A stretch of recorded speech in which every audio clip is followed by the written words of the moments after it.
call the January 28th, 2025 regular council meeting to order at 6 o'clock. Welcome everyone. Thank you for joining us in chambers or virtually to all you out there in TV land. We'll start with adoption of the agenda, and I believe we have a few, maybe I have one, but Ethan, you have one.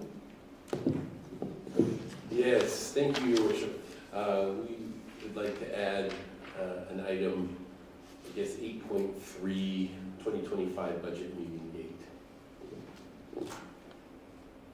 Okay. And I'd like to add regional policing study model as 12.4 enclosed, and then the other two just come down. So the regional policing model the study and a model. So there's two additions. Councilor Windsor? Thank you, Mayor Hunter. I'm wondering if, since we have a delegation, and in the past we've had a business arising from the delegation, I wonder if that shouldn't be added as point 9 in the agenda? Point 9 instead of, And scroll everything else down? oh, so after business? Yeah. Is that usually where it is? I believe that's where it was when Ms. Forehead did her presentation. I believe it was right after the business. Okay. Is that, okay. So business arising from delegation. Item 9, and then everything else goes down in numbers. All right? So we have 3 additions to the agenda, so we'll have it accepted as amended. Deputy Mayor? I move the council accept or adopt the agenda as amended. All right, I will call the vote. All in favor? That's carried. And tonight we have a delegation here, and Kathleen Windsor is attending to present to council a request to retain the property at 2134 22nd Street, also known as the Old District High School site, as a park within town. Kathleen, I'll invite you to we've officially named it the speaker's table. And I will turn welcome and thank you for attending our meeting tonight to make the presentation. And I think you know how to turn that on. All right. Thank you very much. Whoa, Council. A lot of loud voices around here, including my own. But thank you very much for letting me come and speak to you about this particular piece of property in town. So you all know this. Didsbury has a beautiful open park where the high school used to be. This is an area that has been used by residents for many years, and since 2017 and Canada's 150th anniversary has been fondly referred to by residents as Moose Fence Park. And I am proposing this evening that Town Council be open to the possibility of leaving this park as a park. As you know, this property is 3.17 acres in size. It's already zoned institutional, and so no rezoning is required because a park is a permitted use in an institutional district. It is a perfect location with a well-used parking lot, with the golf course, basketball course, and a condo nearby, as well as being near 2 schools and the museum, 3 facilities that cater to education, culture, and heritage in all facets. It is a block from the downtown business district, so when added to a tourism wayfaring map, is a perfect draw for visitors to our community. It is also the only piece of land the town owns that could become a green space with little cost this year or in subsequent years. This is the only opportunity we have to retain and salvage public land in the downtown core. If sold, we can never go back. Reading the town's newly adopted municipal development plan, it was obvious residents considered parks and natural areas most representative of why people love to call Didsbury home. While this property has been considered a possible location for residential development, the town already has 6 residential developments pending on the books. We have to ask, is there really need for a 7th? I broached this idea on social media, and the majority of respondents felt that it would be great to have it left as a green space.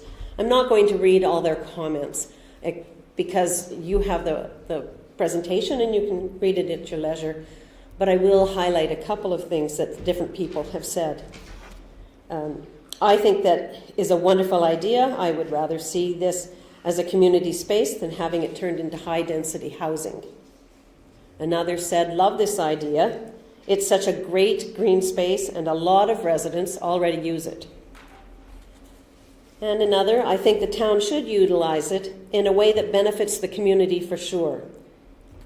So I want you to please try and read these comments because they are legitimately Didsbury residents who have responded to them. I only kept those ones.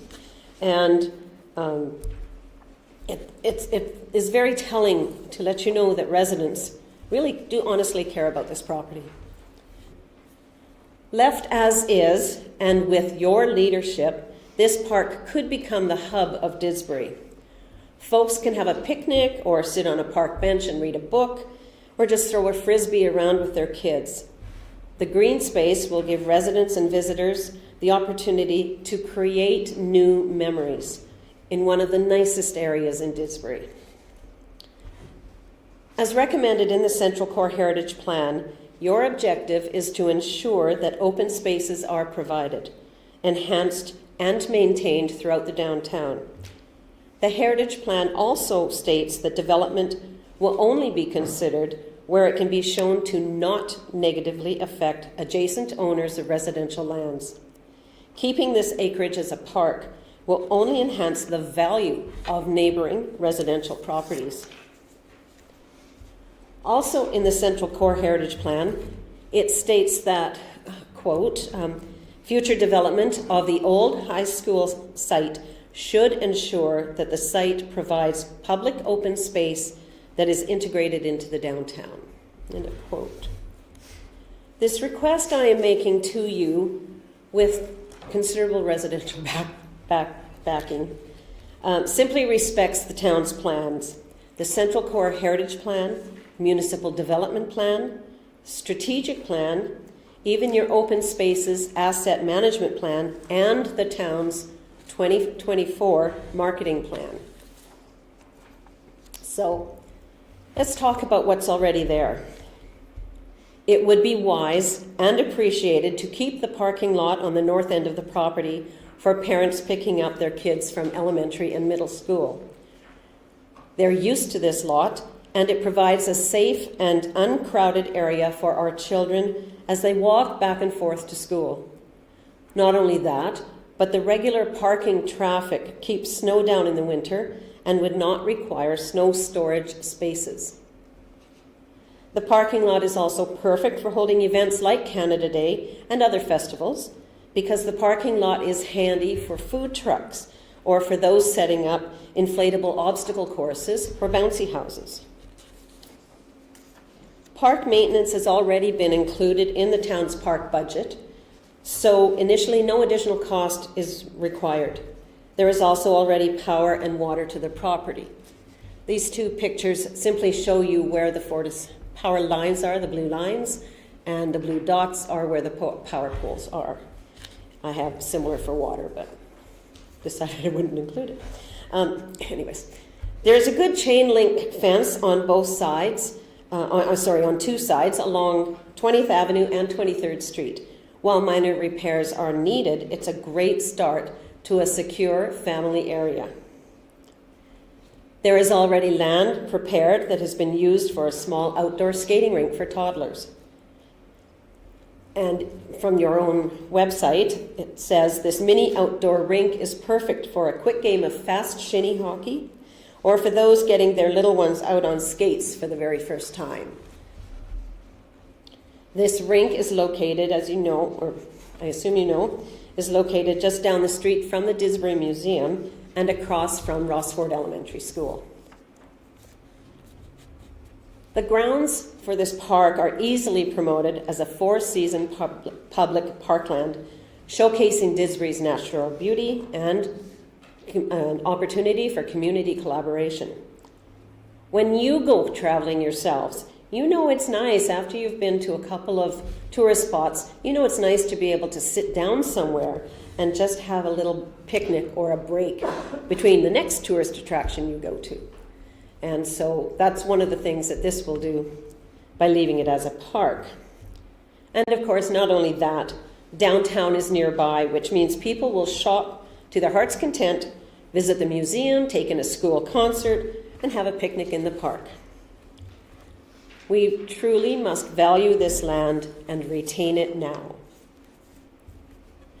The success other towns have had with creating community parks is easily recorded.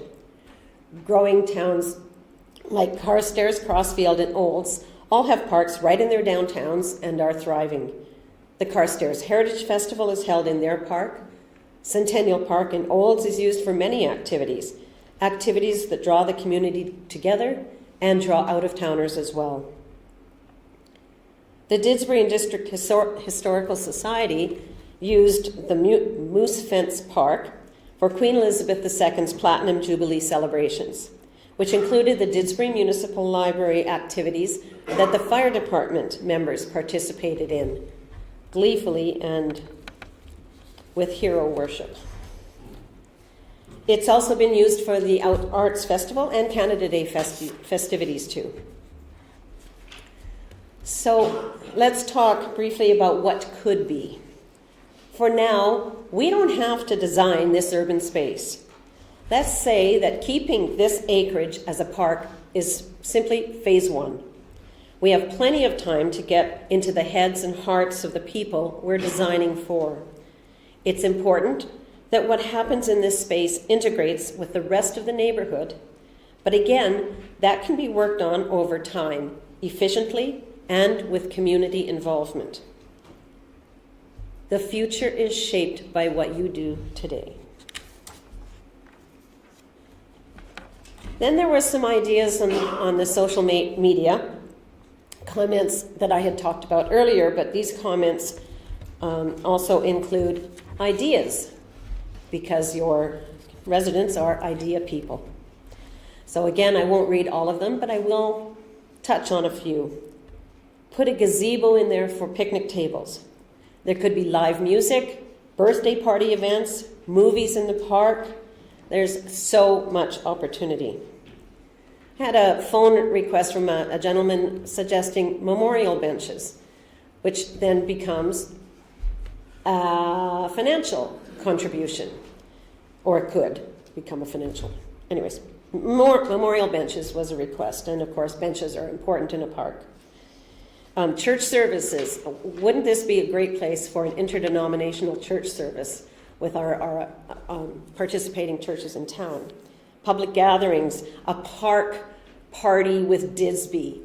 That would be ideal. But this also provides an educational opportunity for us as well. Besides the Communities in Bloom plots that were set up at Rossford go right across the street, and whatever trees that might be planted, the school students can have a chance to learn a little bit about native species, and they can pick a berry if they go by a raspberry bush, that sort of thing. And then the picture I put in there was just one that I found surfing, and that was because someone has suggested that we could put up small interpretive signs that could showcase our Economic Development Award of Project 52 residents.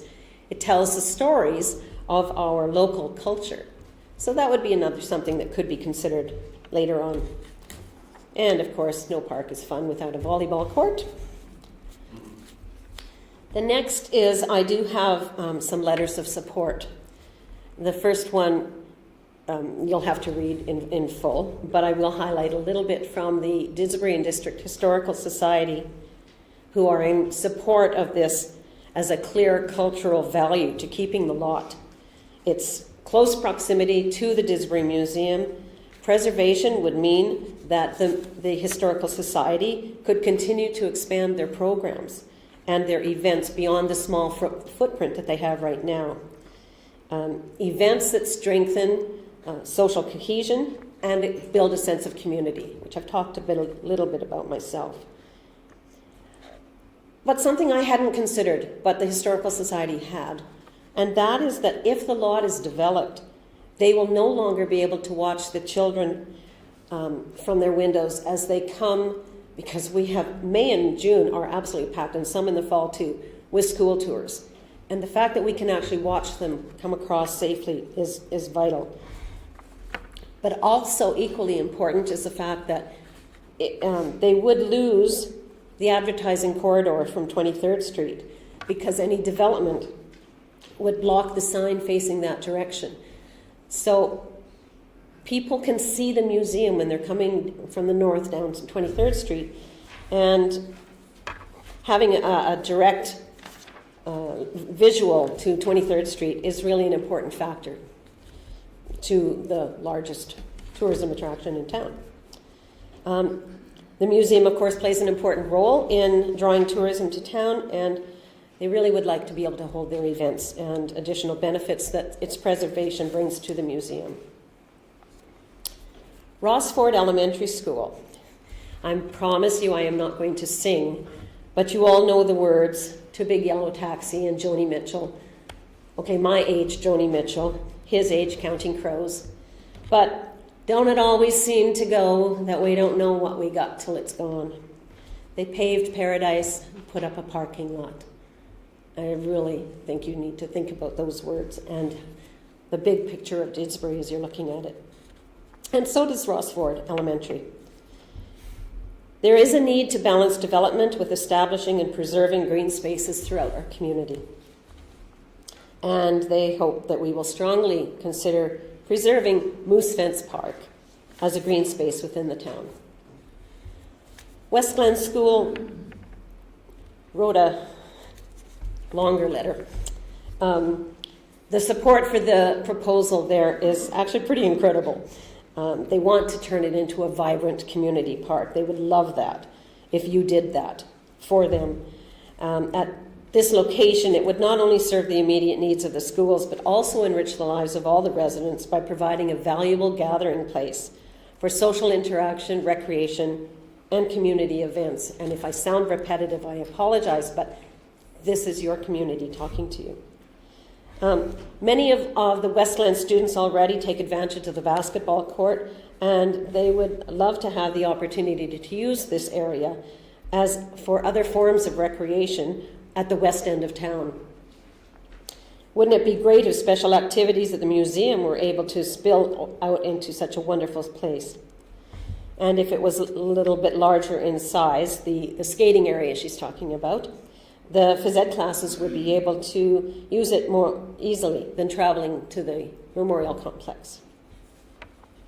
And again, she and her staff also urge Town Council to prioritize this project. Also got a letter from a resident who lives right there. And you can also read it, and everyone knows where they live. You can see the letter. We have had the pleasure of watching so many people make use of that green space. Families playing ball with their dogs, kids flying kites, sports teams using it as their playing field. And there has been a volleyball net that people will put up, and the ice surface for the little toddlers. And they just love that space and would like to keep Moose Fence Park as a green space. And last but not least, the library. This proposal aligns perfectly with the library's mission to foster a vibrant and engaged community. And then they have another angle, which is supporting literacy. and lifelong learning, where by leaving this park as a park, you would be offering a unique outdoor setting for the library-sponsored events such as story time and reading clubs. The library, this is the library board and their staff, recognize the significant community interest in this project, and they also hope that you will recognize that this is an investment in the health, well-being, and future of our community. So if Town Council supports this idea, I'm not going to leave you hanging. If you want me, I never thought of that. I would be happy to work together with Community Services and the Parks Department to put together a committee of residents to share ideas. We could work together towards a phased development, similarly to what was done with the Memorial Complex outlying plan. This would include discussions of wanted amenities, annual maintenance costs, and prepared as 2 or 3 or 5 year planned phases, just a little bit each year. We don't have to jump right in. But what is paramount right now, and I can't emphasize enough, is Council's decision to leave the former high school land, also known as Moose Fence Park, as is, letting it become a truly special public space, a place people go to for that feeling of connection with their neighbors and the opportunities for adding to our community spirit. Thank you very much. That's it. And if you have any questions, I'll do my best to make something up if I don't know it. Yeah, thanks, Kathleen, for your presentation. Appreciate that. Do you have any good questions? No. Supervisor? No, very thorough, thank you. Thank you. Councilor? Yes, well done and thorough and pretty as I would imagine it would be from you. Are you aware that in 2004, when we donated the land for the new high school, that we signed a memorandum of understanding with Chinook's Edge that if there were any surplus land, that we would get it for $1. They would let us know. We'd have 6 months' notice. That never happened. And in fact, we paid $800,000 for that. And I see that it's called the parking lot, where Chinook's Edge has taken back basically a parking lot that we would have paid somewhere between $50,000 and $75,000 for, that we had bought from them. And so it's just a matter that the history is there that we should not have paid for it, and they're asking for a piece of it back. So I think maybe it's important to have that historical. You've done an awesome job of the research that you've done, but there is the rest of the story as well. Thank you. Thank you. Great. Well, this is, how could there be questions when it's such a great report and presentation?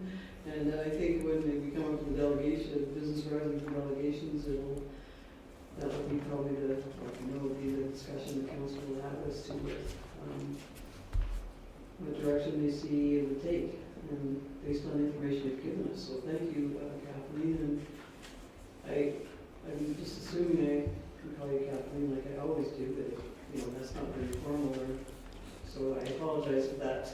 I'm not being as formal as I should, but thanks so much for bringing this, and we appreciate your time and your research into all this and all the whole document that you put together.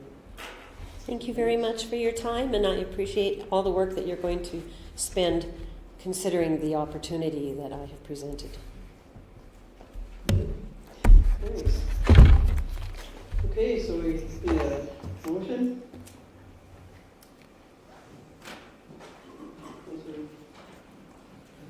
Sure. Mr. Windsor? Thank you, Roger. We'll move to accept the presentation from Mrs. Windsor.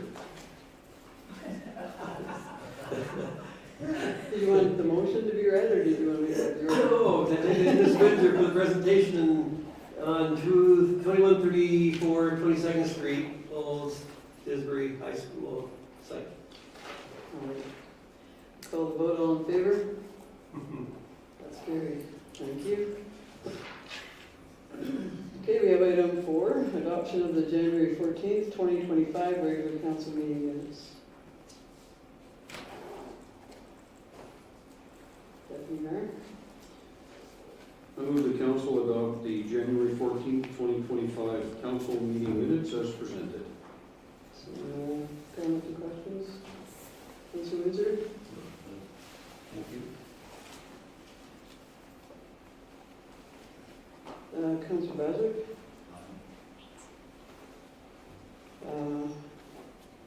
Councilor Moore? I had a question on I think the name needs to be captured.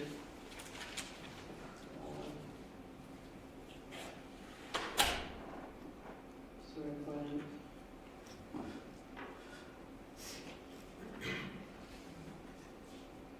The name, the train technology, I think, just to have the name captured correctly would be important, I think. That would be 2023-25, I believe it's TRANE Technologies, just, so I guess I'd have to ask you to amend your motion, to accept as amended. And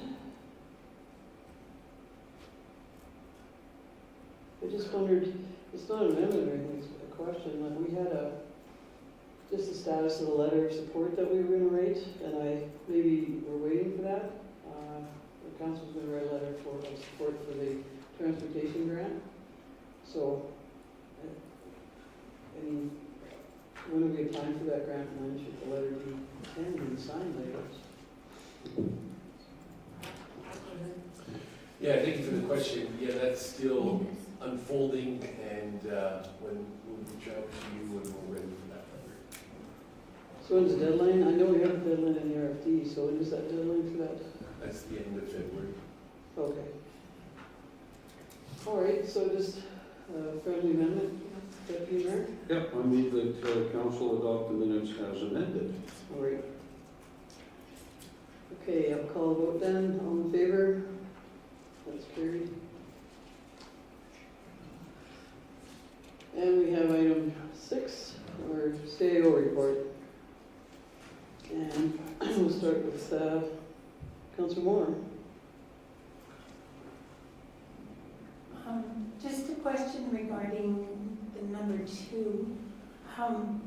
For the professional development and expense claim final, will it have, it's talking about remuneration and expenses and everything. Will this be an all-inclusive one? Because we haven't had that before, and I would really appreciate that everything would be in there that we charge to the town, like the flights and the meals and the time and the remuneration. Is all that going to be in there? I think that would have to be a motion to change the format. Well, I'm thinking that's what it says. I'm not sure if it does. Well, the report was just one page, but right now we have a report that's always been put in the council reports page, quarterly or whatever it was. So if we want to change that format, then I think there would have to be a motion for that, because that's a lot of work, I would think. You think? Yes, thank you. At this point, we're just planning to bring back the corrected numbers in the usual format that we do bring back. But if there's more the council would like to see back, we can do that. Go ahead. No, I'm not asking for something different to be done. It's just that it looked like that it was going to include a more inclusive one, and I wasn't sure that that was true, but it's not. Okay. Is that it? Councilor Baswick? Thank you, Mayor. I have 2 questions. The first one with the ice condenser. I'm curious to find out if, because of the failed install, are we going to have to pay anything for this? I would expect that the person who It's like if you try to fix my garage door and it doesn't work, I'm not paying you. How do we approach this one where this chiller did not function as represented by the contractor? Ethan? Thank you for the question, and that's a really good question. We're still, basically, that's all still, we're figuring that all out.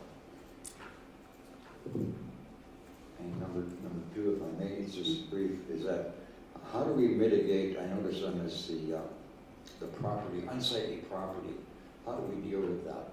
Is that from a peace officer perspective, or how do we stop that from continuing, I guess is the question. It says unsightly property, so obviously there should be some recourse on that. Ethan?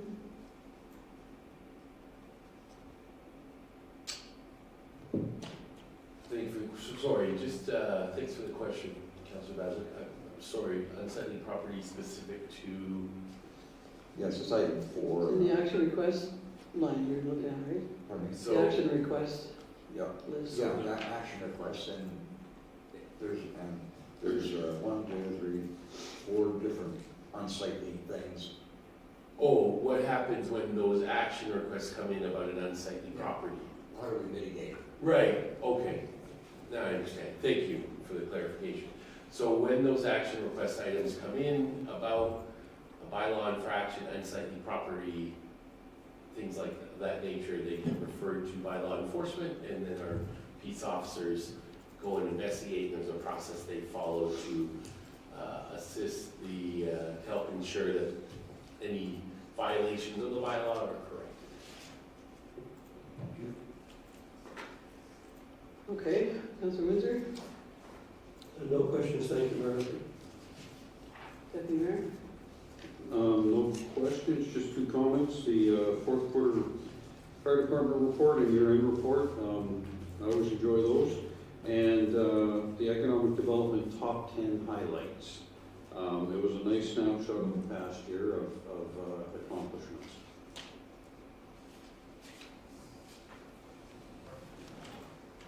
All right, thank you.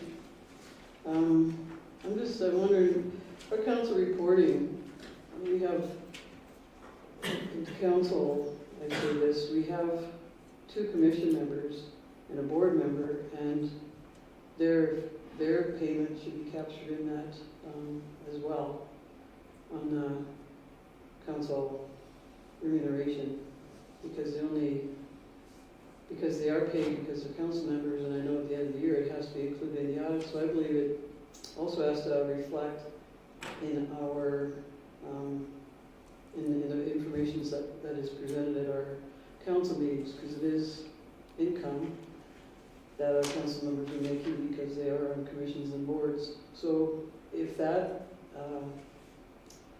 that doesn't take anything except them submitting that. It wouldn't take well, it might, but if you want a motion for that, I am happy to do that, but would that be simpler than doing 18 pages, or could we, make sure our commission and board members do report that so it's in the council reports and their remuneration side? Ethan?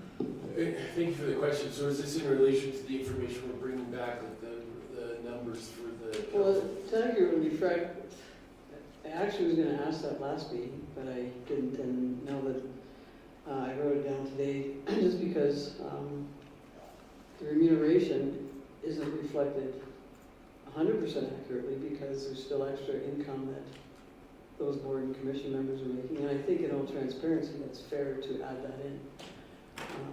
If everybody's numbers are on there accurately, I think that is the intent of that document.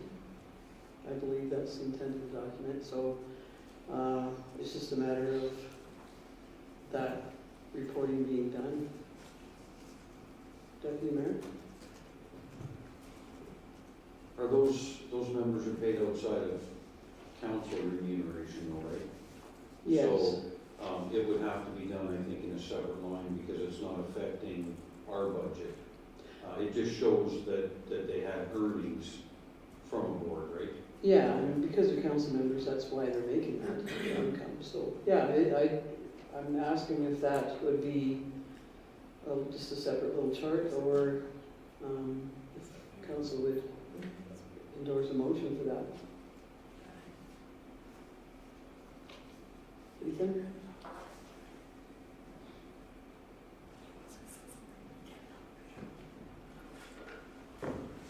I'll defer to Amanda. You'll have to excuse my voice. I can't talk very well. In regards to the board payment amounts reflected on the financial statements, that's actually, it's not allowed or required by the financial reporting that those be included. Council several years ago now has made a special motion for us to include the board payments on the financial statement, so they are included. And, you know, there's just a minor little comment in our audit package every year that note does not follow the financial statement standards, so that's a deviation, but which is fine, we can do that. But my only with what you're asking for, we go off the T4s that the members earn, so I think it'll just delay getting the report. So it's up to council if you want to wait for that information. We would have to wait until all the board members get their T4s to submit that information to us. So the financial statements may be readily available by that time, but it's up to you. I'm just providing that thought for you. Thank you, Amanda. And aside Your from- voice is lovely, it's just raspy, it's kind of cool. Thank you. Ethan? Aside from the financial statements, I sense that you were also interested in having that as part of the totals that we're bringing back for the council numbers, is that? I think the important thing is that it's on our council agenda at one point, whether maybe it will be annual, but that, you know, the final numbers come in, and the annual reporting would be that the remuneration is this, and the commissions and boards are this. I think that's just, it's fair to, I know it's not our budget, but it's part of what a councillor does because they're a councillor, and they have that income because of that. So if it's annually, I would accept that too. I know it's in the financial statement, but I don't think a lot of people look at our financial statement, and plus it's a lot of pages to find it, Yeah. and So it would be simpler too if we do add it into so maybe if we just have a motion to, I guess, provide that enhanced clarification that when we bring the remuneration totals, you're right, so that's not buried in the financial statement, that we just include that in the totals that we bring. And then we could go and we could probably just get some of those numbers by contacting the organizations. well, annually is fine, like I said, I don't want anybody chasing everybody around every month or 2 months, that's not the intent. I think it's in our final state. You had something, Councilor Windsor? Thank you, Mayor Hunter. I think that in the past, historically, we have had that included at one point in time. I'm not sure what's happened to it. I have my T4 here. I can provide you with my T4 for the water division. Efficient. Mm-hmm. Yeah.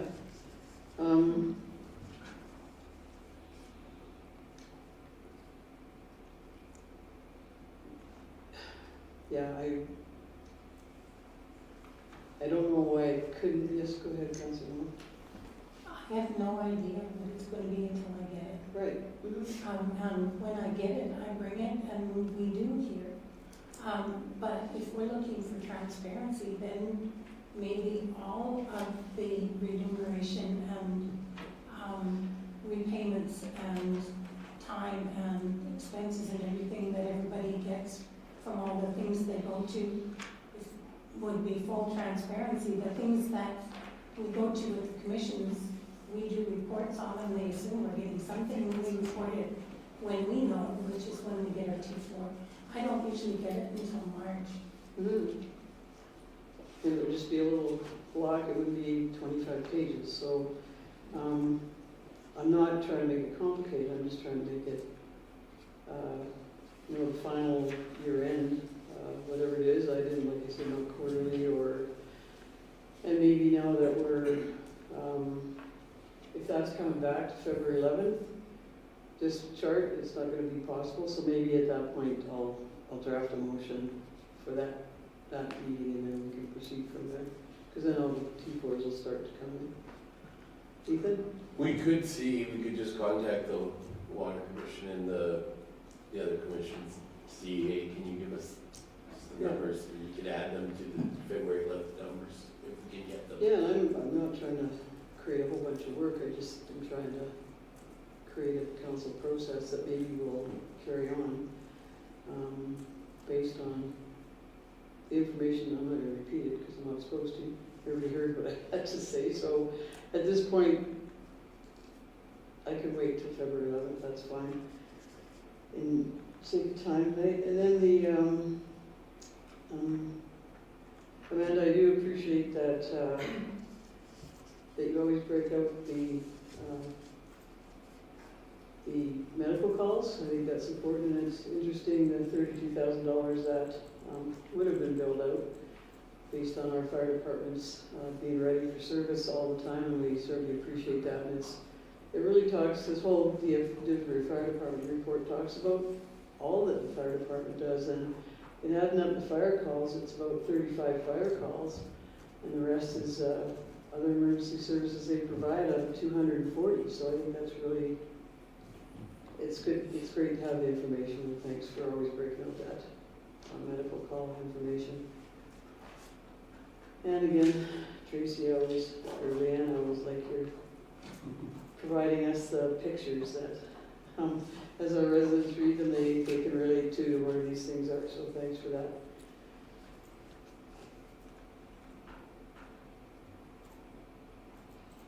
And then I had one question about development permits. I was trying to find, I should have highlighted mine.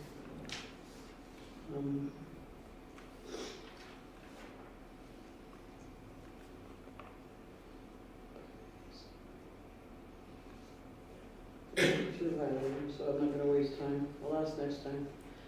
Thanks, but yeah, that's what I have. And just couple questions then. Can we get a Meeketown update next meeting?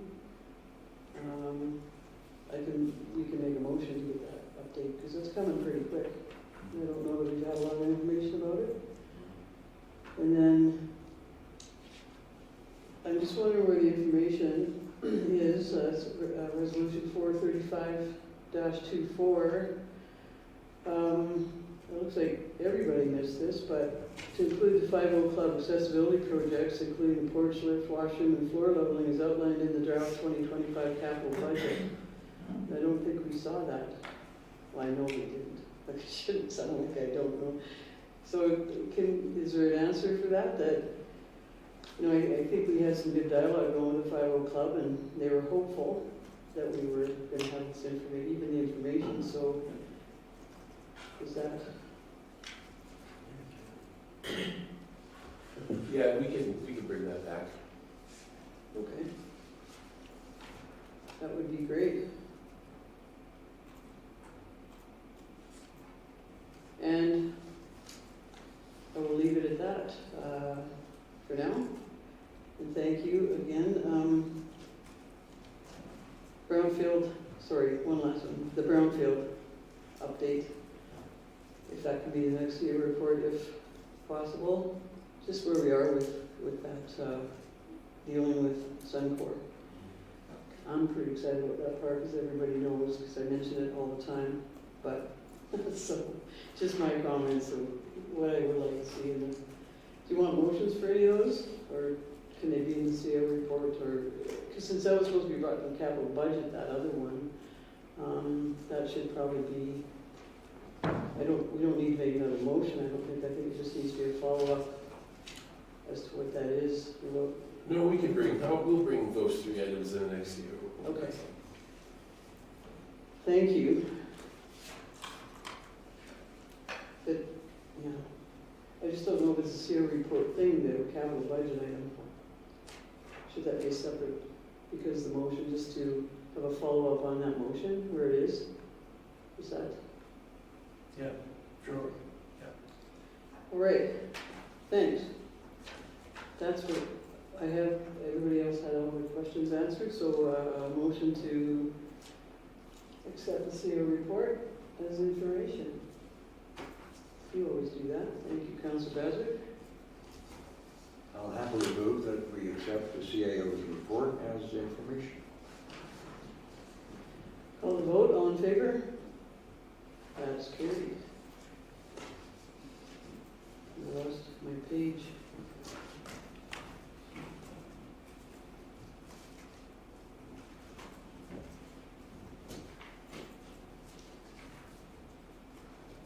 I think we need longer timeouts for our computer, because mine always goes, and I have to log in again, and I type it in wrong. Lucky my password short is only 37 characters. I know those long, yeah, they're annoying. I agree.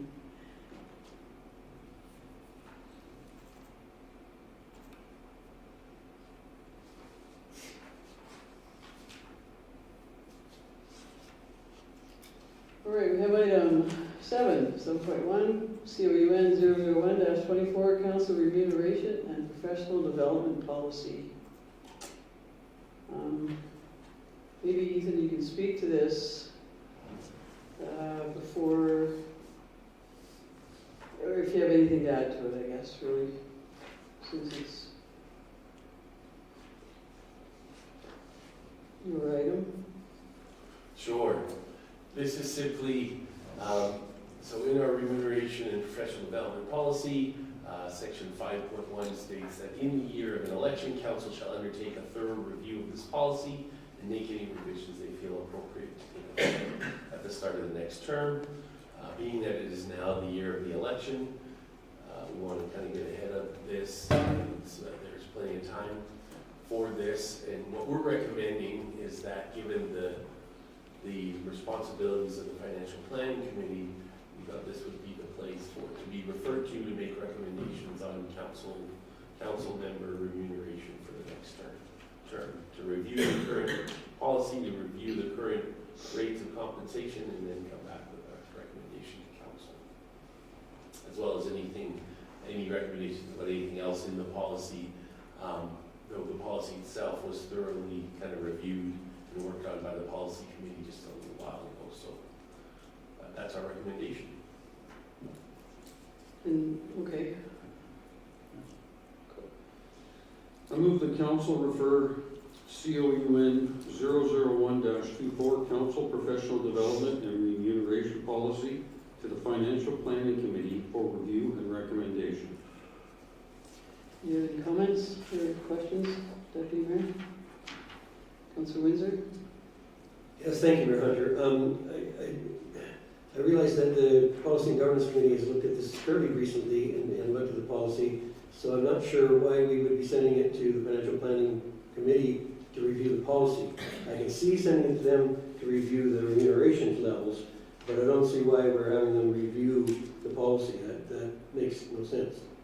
And if it was to review the policy, then that's really the job of the Policy and Governance Committee. So I'm in favor of having it go to financial planning for looking at the remuneration level, not for what the policy, a review of the policy. Okay. Councillor Bassett? Councillor Moore?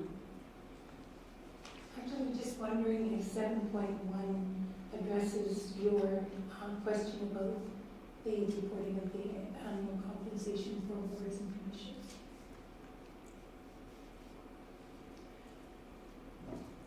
Probably not. Well, no, because we're not gonna set that remuneration for those boards and commissions. No.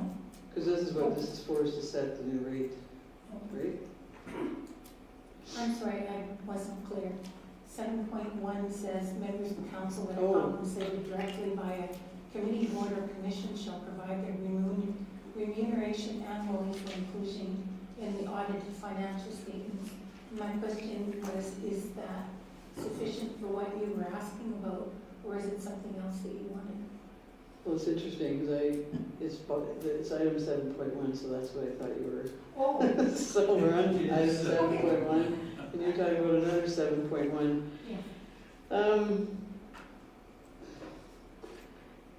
It is for the financial, it is for the audit, the financial statement, I understand that, we do extra things along the way.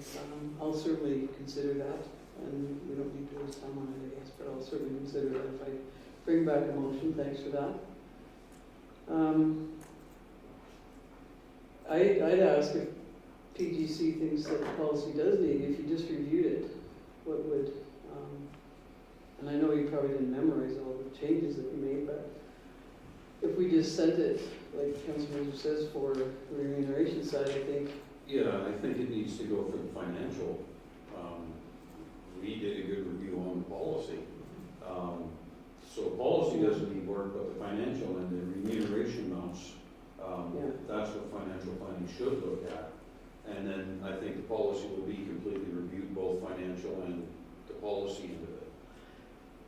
We just changed, like that'd be we've already changed it 2 times in 5 or 6 months, so I don't want to see it change again, to be honest, until the next term. So. Well, at that point, they could bring it back. I think we're mandated to review it. And, the fees, and we should follow through with that. They may come back with a recommendation that everything stays the same. Yeah, and I think too, we have so many things on the priority list in PGC that the committee would have to, if it's just going to FPC for the remuneration, it doesn't impact all the priorities of the policy and governance committee, so. So do I need to change my motion then, that it refer to the professional development and remuneration policy to financial planning committee for financial review and recommendation? I like that. So if I could just amend that?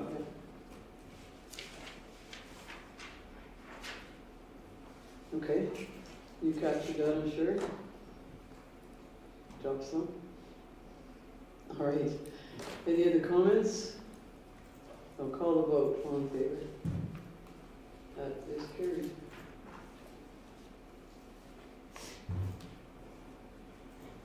We have item 7.2, bylaw 2025-02, municipal planning commission.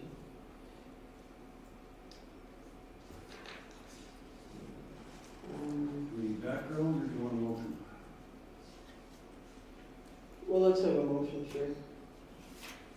Okay. If you want to make that. I move that council grant first reading to Municipal Planning Commission bylaw 2025-02 and refer it to the Policy and Governance Committee for review and recommendation back to council. Any comments on that? Deputy Mayor? No. Councilor Moore? Yes, thank you. I noticed that the previous bylaw had 2-year terms. It said each member of the commission shall be appointed for a 2-year term. Now, of course, with council, assignments are every year. So it could say that council ones would be every year. But I'm concerned that we would change it from 2 years for the members at large to 1 year, because there is a possibility that continuity may be an issue. And I think that having some sort of stagger, so that there's always somebody there that has been there before, might be a good thing to continue. So if we could consider having the members at large appointed for longer times and staggered, maybe that could be captured in the new one as well as councilors once a year. Because that would be advice for the committee then. It would. Because we're not making that decision here, right? No, but we're talking about it now. It's going back that logically we are providing input for Okay. the committee. Okay. So take that as advice or input to the committee. Councillor Bazar. Well, thank you, Mayor. As you know, I've always aspired to continuity is the best thing, so I agree with Councilor Moore Thank you. Ethan?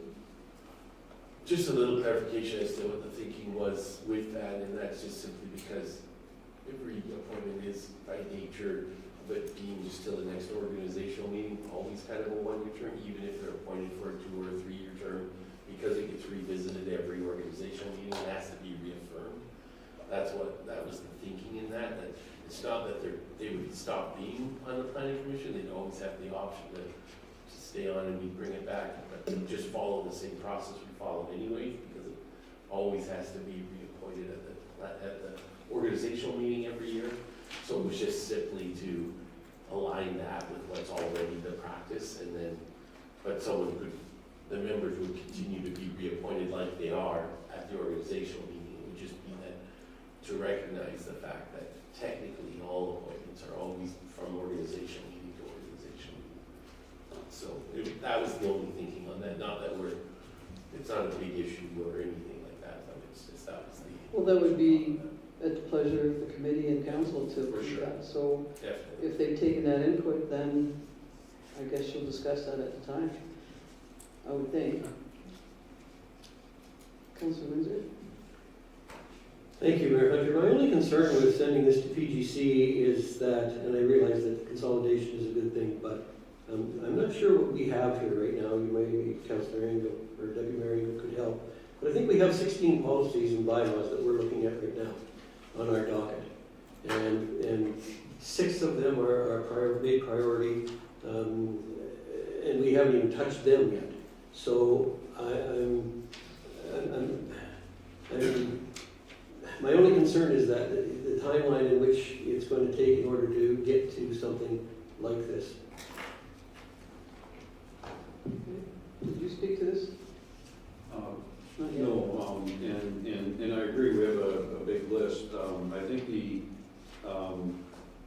policy would stay in force if we get to it. That is a concern, there is a lot of work there, as long as it doesn't tie it up. If we can get through that stuff, then it's worth looking at, but it may be way larger than what I think too. I haven't looked at it. I'll go to you next. If my recall is correct, the development policy came back with some suggested changes to it. The administration did that. And then the committee worked on it. And I think I'm right in that interpretation. And could that not be the same thing as this and not tie up the committee until it's got some recommended? What the planning development department think? And Councilor Windsor, go ahead. Thank you, Mayor Hunter. The committee has kind of directed administration that we want to grab low-hanging fruit and see if we can't get some of these things banged off. And so those things, those bylaws and policies that are relatively simple, really quite straightforward, we have entertained those, and maybe even at the cost of doing some of the priority policies and bylaws that we've got on our list. One of the things that concerns me, the bulk of the job that we have at hand, and partly because of the 50124 motion, where there was an entire list of bylaws and policies that were identified that council wanted to be made. And with those, and trying to get those together, and the time and the effort that goes into those, we're getting bogged down. That's just pure and simple. We're getting bogged down with that. And I wonder if council wouldn't be interested in maybe looking at some external assistance to get some of those things done. Maybe this isn't the place to be having this discussion. Maybe we need to have this in a different medium. But we have, I don't know, like there's 7 or 8 of them that are going to be just sitting there waiting to get done as time allows, and maybe being interfered with other policies and bylaws that are coming to our plate that if we want to get close to getting some of those done before the end of this term, we're going to need some help. Yes, and so we could, it's a big bylaw, and I just go back to my comment that is, I mean, the planning and development department could come back with some recommended consolidations and whatnot, and what it would look like. I certainly like your idea. I know there's a big docket of policies. I think, I don't know how many bylaws either, but this one.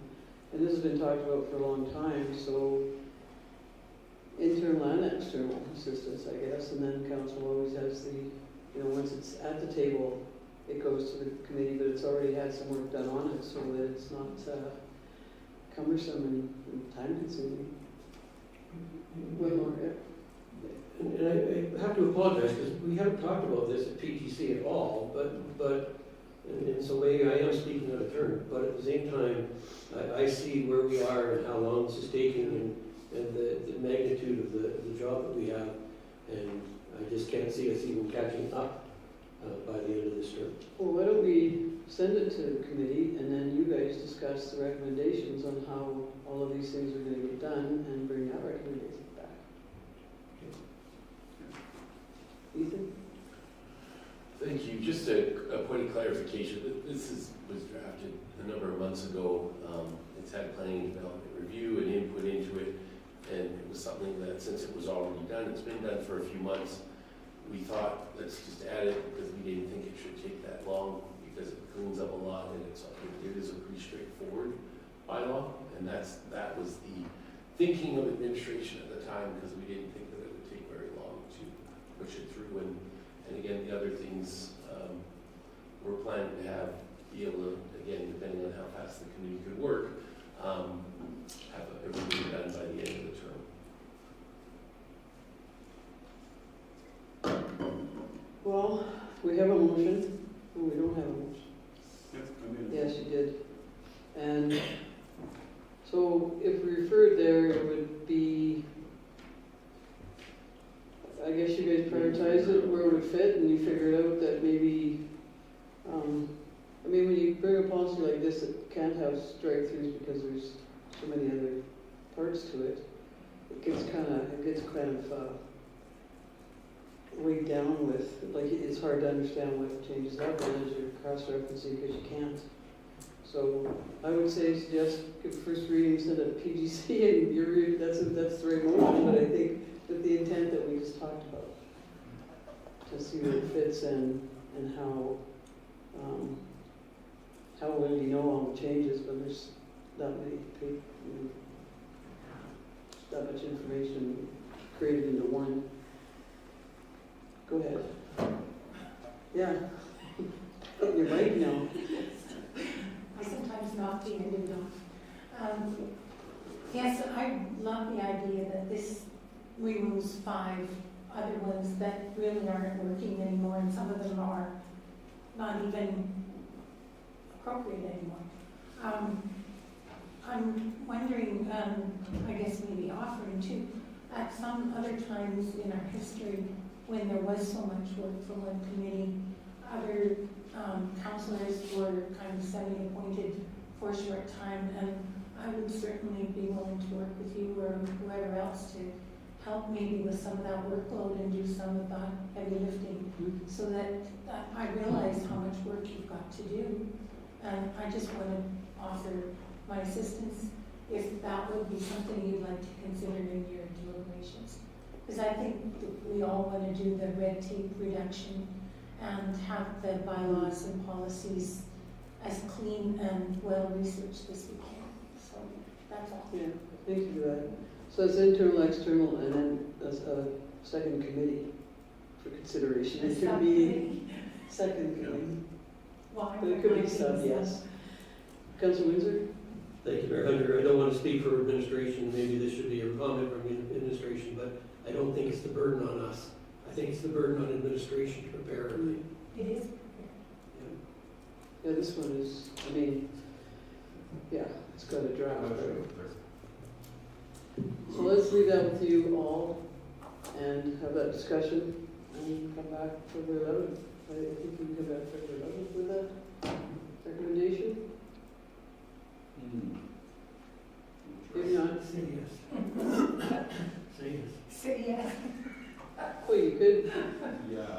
could defer to somebody else. We may come back. Okay, with a well, we'll take recommendation. whatever information you have whenever you have it, so let's do that. So then, yes. Okay, so we have the grant first reading to the FPC bylaw and for PGC for review and recommendation. I'll call the vote, all in favor? That's carried. I just got tired. You guys get priority policies, if that happens. So on to business, item 8.1, bank signing authorities. Motion, page 75. One page away. You want the motion, Mary? Sure. I'll move to rescind resolution 327-22, Town of Disbury Bank signing authorities. All right, any comments? Councilor Windsor? Deputy Mayor? No. Councilor Moore? Councilor Baswick? Call the vote, all in favor? That's carried. Thank you, Mayor Hunter. I'll move to appoint the Town of Disbury Bank signing authorities as follows. Mayor Rhonda Hunter, Deputy Mayor Curtis Engel, Councillor John Baswick, Councillor Dorothy Moore, Councillor William Windsor, Chief Administrative Officer Ethan Gorner, Chief Financial Officer Amanda Riley, and Manager of Financial Services Shannon Milligan. All right. I don't think anybody's going to dispute that, so I'll call the vote. All in favor? That's carried. We have item 8.2, 2025 council appointments amendment. I just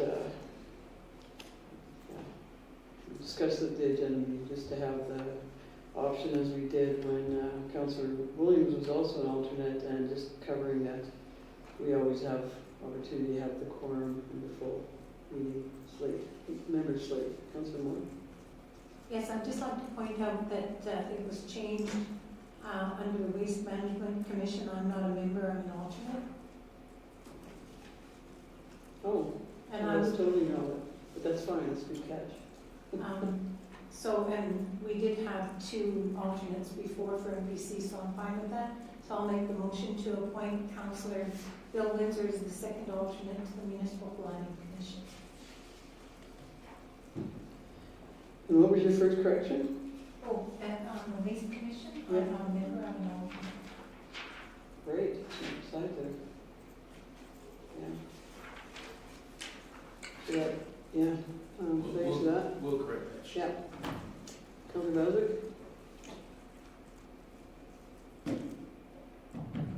No? Councilor Windsor? No comment. Deputy Mayor? I'm good. All right, so we'll call the vote, all in favor? It's carried. We have item 8.3, budget, 2025 budget meeting date. And I think as this is an addition, I'll have administration do an overview for our members of the gallery, for those listening in. Sure, thank you, Mayor. So, council resolved to set, had previously set February 10th in council chambers for the next budget meeting, and tentatively set March 10th as an additional budget meeting if required. And there have been there were a series of requests to bring back additional information to the next budget meeting, which administration has been preparing. On January 24th, it was announced that the Didsbury Arena season would not be able to continue as originally hoped for and expected. Given that the budget impacts caused by this recent premature closing of the arena and curling rink, there are now a number of unknowns with the budget numbers that need to be addressed prior to council being able to continue their budget deliberations. Therefore, administration is recommending that the February 10th, 2025 budget meeting be canceled and that the next budget meeting be held on March 10th as originally scheduled. Thank you. Anybody want to make that motion? Deputy I move the council approve the cancellation of the February 10th, 2025 budget meeting. do you have any comments on that? Councillor Windsor? Thank you, Mayor Hunter. I'll say that obviously there's no point in having a budget meeting if we don't have numbers to look at. So that makes it kind of obvious. At the same time, we're pushing this now back to March. And that can then conceivably, depending on what comes out of that in March, it's going to push it into April. And so I'm concerned about the timeline that is going to be remaining.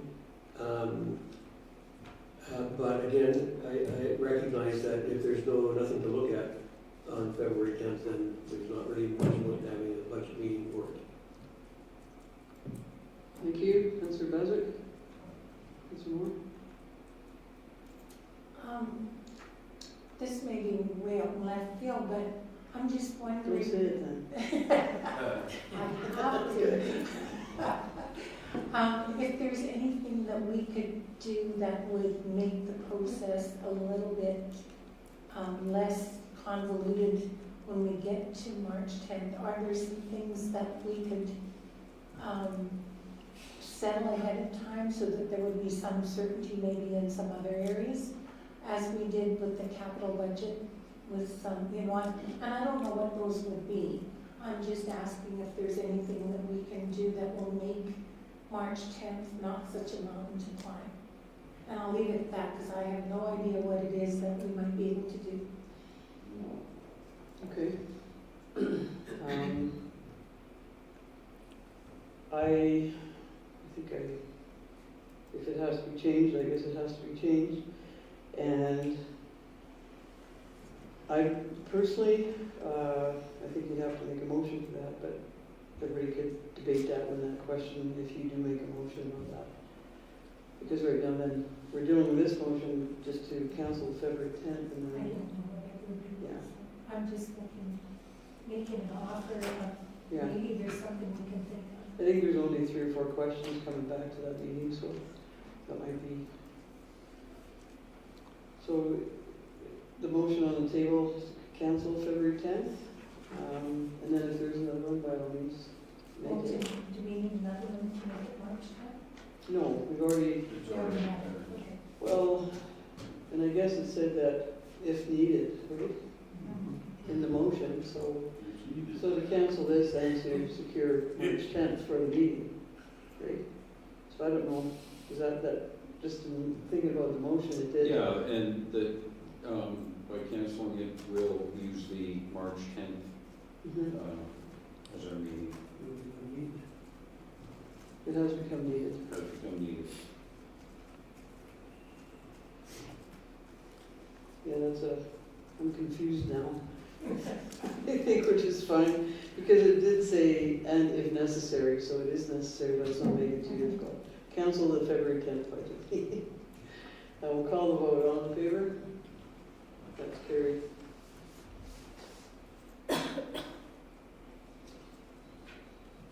We have item 9, the new 9, the business arising from the delegation. So I guess Councillor Windsor, since you added that, I would suggest that you explain that, what you would like to do.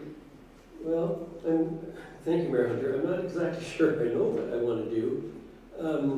I think that there's some compelling arguments there to retain that piece of property. I'm not really all that adept at the municipal land, but I certainly am familiar with agricultural land, and agricultural land, when it's usurped by development, it's gone. I mean, they're not making any more of that stuff. That's it. It's gone. And so there's a considerable amount of, I would say, public support for the proposal that Mrs. Windsor put forward. That feels really weird.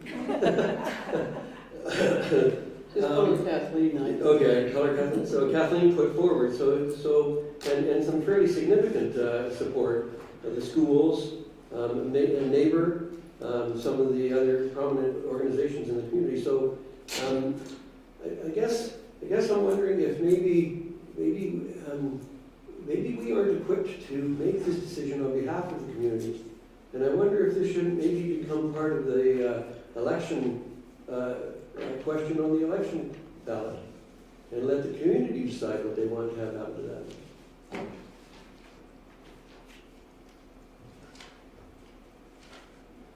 Councillor Baswick, do you have any comments? Councillor Moore? Yes.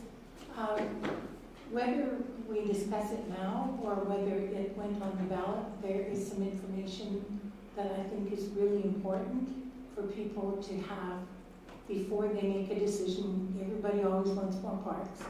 About how much land we actually have that is not developable within the town boundaries. We did have that at one point. I'm not sure if it was when we were doing annexation or whether it was in the NDP, but I'm pretty sure that our engineers have mapped, when we were talking about how far cannabis could be from, cannabis stores could be from municipal land. Remember, there's a little tiny piece of municipal land that the public works guy at the time was saying that we had to have that 200 meters from or whatever it was. I think we need to know where we stand as far as the amount of park space we've got. We have an unusual landscape in that we have all of these creek valleys and river valleys and the conservancy, wildlife conservancy, which nobody else has in our area. I'm thinking that we have way more than what any other municipality in our entire region has, other than the county, of course, as far as undevelopable land within our boundaries. And so I think I need that information before we decide to add another park. It was said we have 6 subdivisions, do we need a 7th? Well, I saw on our website we have 6 parks, do we need a 7th? And we have others that are coming up and connections to them. And people, when they were asked to the question of what they preferred, they wanted linear parks, not square parks in the middle of something. We've got what used to be the gazebo, that's parking lot now, but we've got the campsite, and we've got Memorial Park, and I'm just thinking that we don't know what we don't know. And I would like to know just how much parkland we've got compared to others. Thank you. Thank you, Mayor. So yeah, it was a great presentation. Someone's going to have to educate me a little bit because they referred to the presentation referred to it being in the Heritage Core. And I'm kind of wondering where that Heritage Core is. Is that park actually situated in the Heritage Core? I need more information before I can make any decision. We have a park approximately, I think, 2 blocks or less, the Kinsman Park, which has a playground in it and a great big park area that's underutilized. And then if we're thinking of the Brownfield, that's going to be a park, and that is kind of right in the Heritage Core. So I think these things all have to be considered. And again, whether it's an election issue or you put it on the ballot, we have to identify what is all available. We do have a lot of green space in this town. It's not like we lack it, but you know, is that the area, and you develop a park that's just 2 blocks away into somehow? Like, I'm not suggesting that, but I need. Those are some answers that would help me make a good decision. So I'll try and find out like the correlation to the Heritage Core. I just didn't think it was in there, but it may be.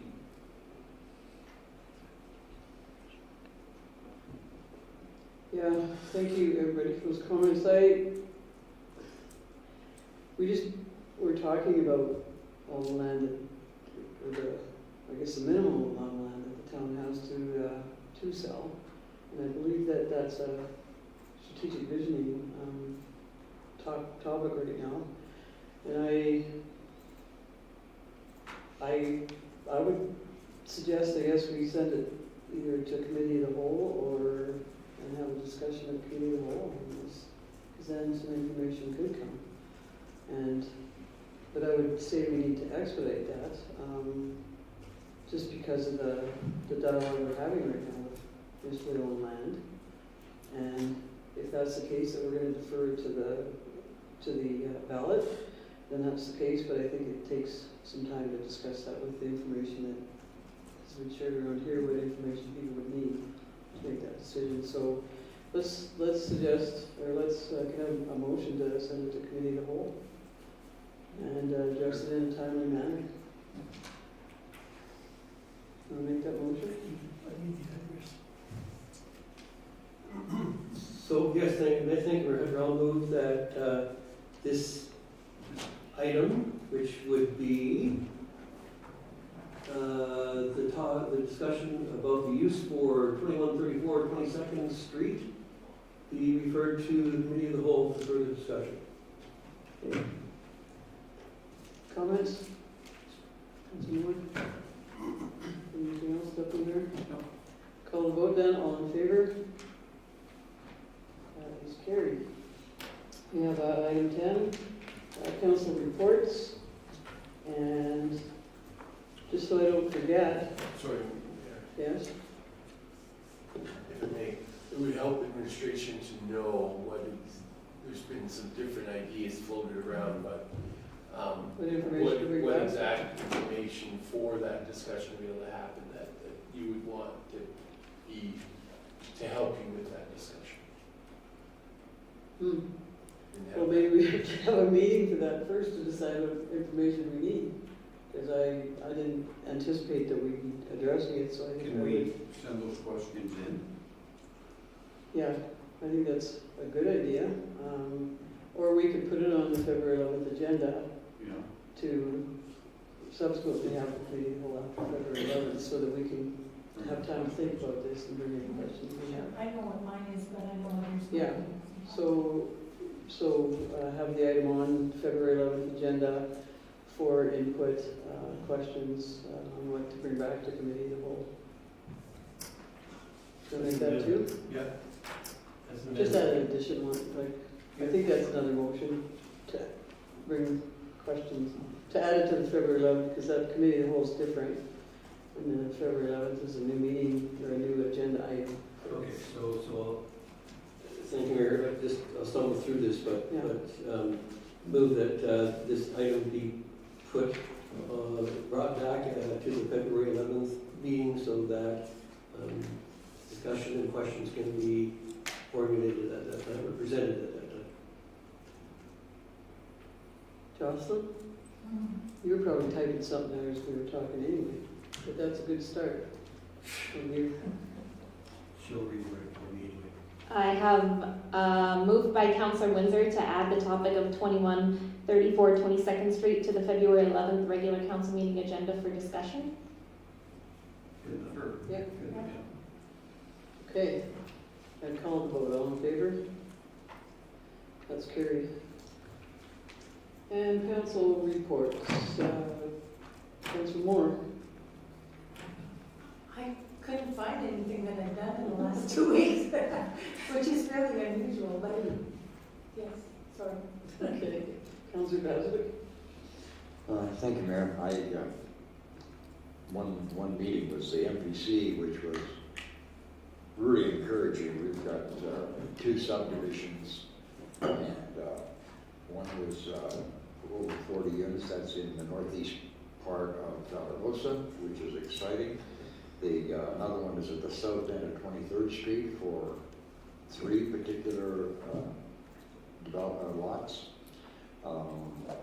Plus there's been a couple of home occupations applied for, daycare and aesthetics, the ladies will appreciate, and a warehouse sales building, which is going to be divided into various mainly for artisans, not for, selling vegetables and that kind of thing. This is for artistic people to bring their, whatever they build, their home furniture or quilts or that type of thing. So it's targeted for that. That was really good.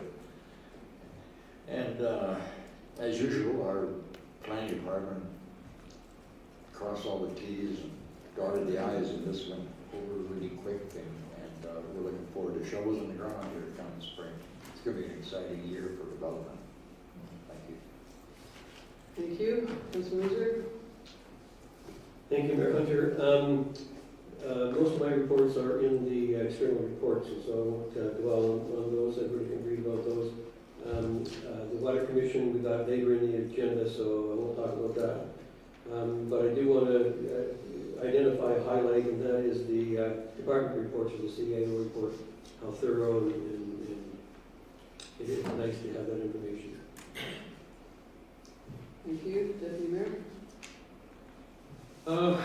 Yeah, it was a quiet week, our policy and governance, we weren't able to have that, so I had the council planning meeting, and I wanted to highlight the economic development year-end report. They're all good. I just kind of picked that one out because it was just a very nice snapshot for me. So, Councilor Windsor, you said CAO, You said all all the reports, and you said at Dev. Sorry, I didn't ask you. Oh, I don't know if I'm taking John's thunder, if I get really excited about everything that's happening at municipal planning.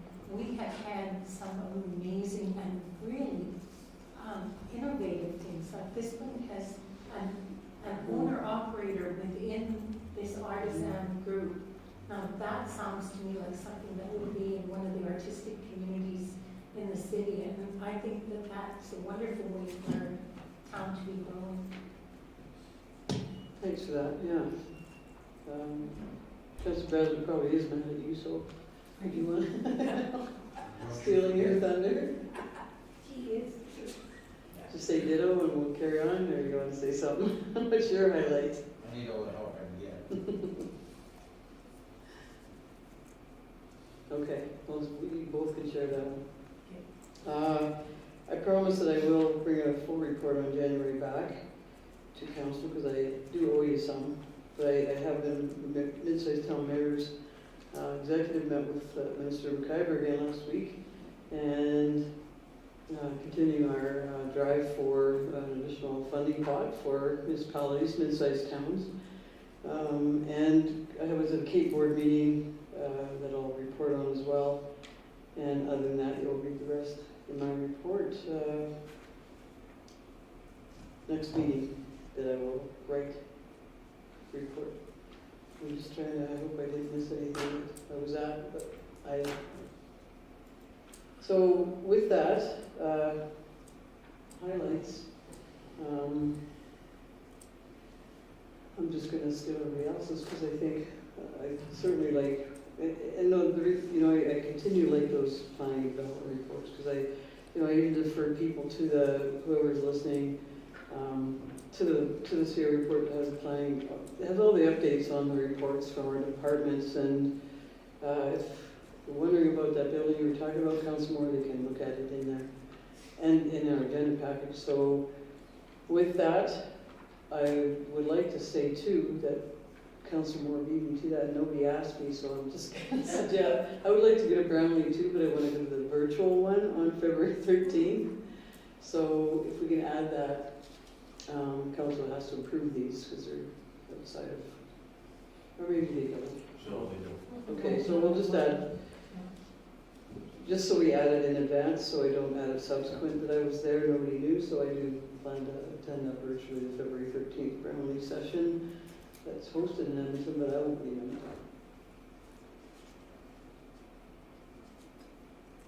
it. Anything else? So we'll just have a motion to accept council reports and highlights as information. Deputy Mayor, I move the council accept council reports as information. we'll call a vote. All in favor? That's carried. And now we have item 11, correspondence and information. Councilor Moore? I move to accept the correspondence as provided as information. Okay, any comments on that? Councilor Baswick, Councilor Windsor? Deputy Mayor? I would just like to contribute something. I guess it's kind of a gesture on our part that, you know, Carstairs has taken our curlers in, and I think it would be really nice of us to create a package of something that they could either put on the raffle table or swag, add to the swag bags, but we could leave that to the department or somebody who would leave that to decide. And I think up to a value, I would even suggest up to, you know, if it's a facility rental, maybe it's got something to do with our curling ice, or, you know, up to $100 or $100 for the raffle table. And some swag with that, whoever buys it or wins it. So after the motion to accept this information, I would just think I would like to have someone make that motion that we would contribute to the Carstairs Curling Club Junior on steel and put a number on it and some swag. Okay, so any other, I guess that was the last one to comment, so I'll call a vote on the accept as information. All in favor? And Deputy Mayor? I move the council direct administration to put together a $100 swag package, The raffle package? raffle package to donate to the junior curling launch pad Mm-hmm, in Carstairs. yeah.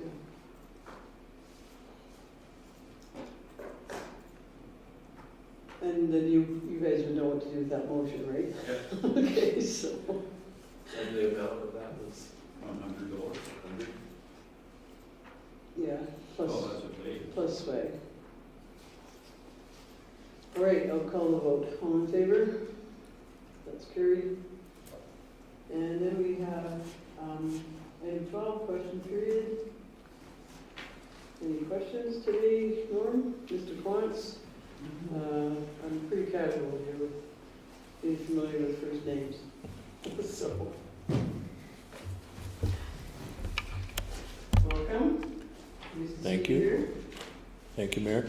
My name is Norm Quantz. Just want to make a comment about the presentation that was so well done by Kathleen Windsor. Some rambling notes that I'll concisely put down, and you can ask me more if you want, but concerning the old high school property, my first comment is I personally don't see that as a high enough bar to meet going on a question on the voting. If that is the bar, there is a whole raft of other questions that need to be asked of the public. Second point is that if you're having a committee of the whole dealing with it, this is a good time to promote a communication with council from the community to input on that idea, because I've got lots of things that I'd like to say about it, and I'm sure others might want that too, and it'll help give the committee of the whole some community input into it.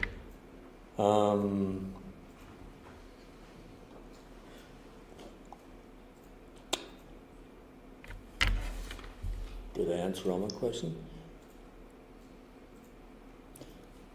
I can check your sheet for you. I can't read my own writing. I think that summarizes my concern, and that's enough. Okay, Okay? thank you for that. Thank you. I agree, it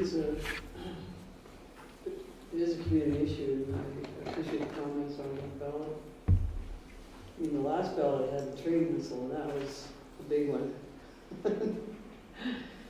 Okay, thanks, that, and then so I can have a motion to adjourn to close meeting at 7:35 p.m. Councilor Windsor, all in favor? That's carried, and your usual 2-minute break.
Okay, so, welcome back. Motion to return from closed. Yes, we did have that at 9:56. Motion to return, or come out of close. All in favor? Thank you. Item 12.1, Disbury Memorial Complex, update, accept as information. Councillor Baswick? All in favor?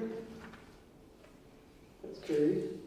Councillor Windsor, the Mountain View Regional Water Services. Thank you, Mayor Hunter. I'll move that Council Direct Administration to draft a letter to the Mountain View Regional Water Service Commission regarding the new policy, expressing Council's concerns with the policy and return it to the February 11th regular council meeting.